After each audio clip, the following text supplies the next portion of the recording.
Okay, so here's my Switch. It has a chip in it. So by default, my payload 1 is set to SSOX. So I'm going to boot it into the menu, and you do that by holding the power button. It comes up, and then you release. Oh, I might have released too early. Yep, nope, here we go. Nope, I released too early, so now it's booting. Give me just a minute here.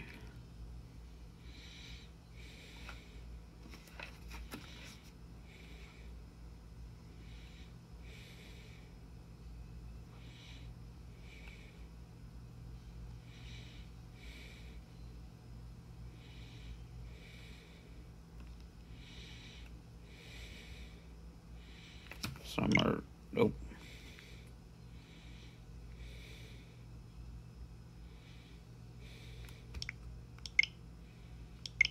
Turn off.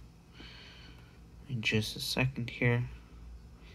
So this time I'm going to really hold it.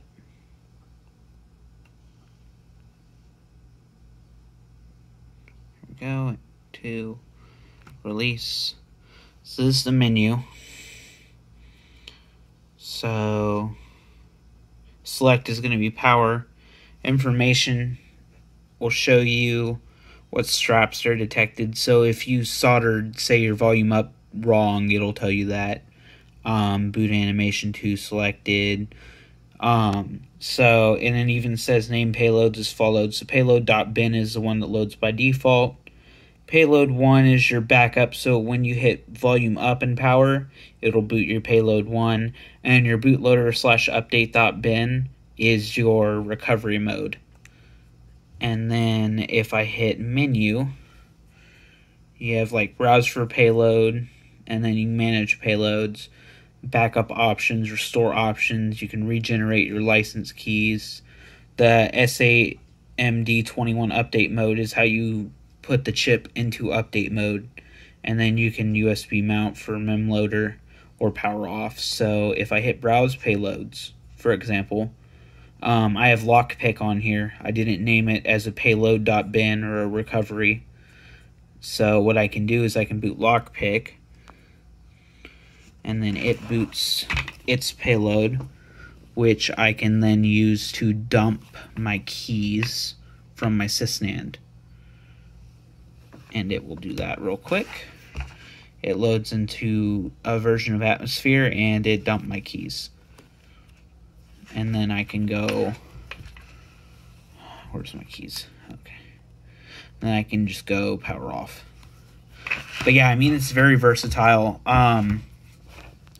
So by default, you can have the power button be your most used payload, and which for me is SSOX.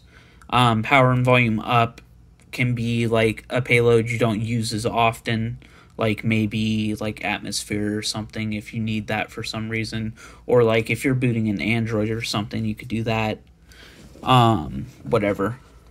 And then just having other payloads on the SD card. So say you don't use Linux very often, you keep a Linux payload on there, and when you want to boot up Linux, just go down and boot up Linux. And then that way you have all of this on one SD card. You can partition everything, and it's all on one SD card. You don't have to switch between them. But if you want to, you can. So say you wanted to have an SD card that's just Android, you can partition your SD card, pop it in there, and you're good to go.